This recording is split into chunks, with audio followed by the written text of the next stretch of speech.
നമസ്കാരം. Third eye ന്യൂസിലേക്ക് സ്വാഗതം. നടി ബിന്ദു പണിക്കരുടെ മകൾ കല്യാണിയുടെ ചടുലമായ നൃത്ത ചുവടുകൾ സമൂഹമാധ്യമങ്ങളിൽ വൈറലായി മാറുന്നു.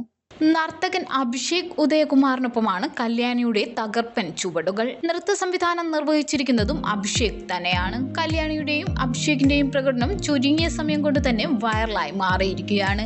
ഇരുവരുടെയും വസ്ത്രധാരണവും ശ്രദ്ധിക്കപ്പെട്ടു. പ്രമുഖർ ഉൾപ്പെടെ നിരവധി പേരാണ് ഇരുവരുടെയും നൃത്തത്തെ പ്രശംസിച്ചത്. ബോൾഡ് ആൻഡ് ബ്യൂട്ടിഫുൾ എന്ന് സ്നേഹിതരും കുറിക്കുന്നു. ഇതിന്റെ ബിഹൈൻഡ് ദി വുഡ് സീൻ വീഡിയോയും കല്യാണി പങ്കുവച്ചിട്ടുണ്ട്. സമൂഹ മാധ്യമങ്ങളിൽ ഏറെ ആരാധകരുള്ള താരമാണ് കല്യാണി. വിദേശത്ത് ഉപരിപഠനത്തിനായി പോയിരുന്ന കല്യാണി അടുത്തിടെയാണ് പഠനം പൂർത്തിയാക്കി മടങ്ങിയെത്തിയത്. റംബാൻ എന്ന മോഹൻലാൽ ചിത്രത്തിലൂടെ മലയാള സിനിമയിൽ അരങ്ങേറ്റം കുറിക്കാൻ ഒരുങ്ങുകയാണ് കല്യാണി.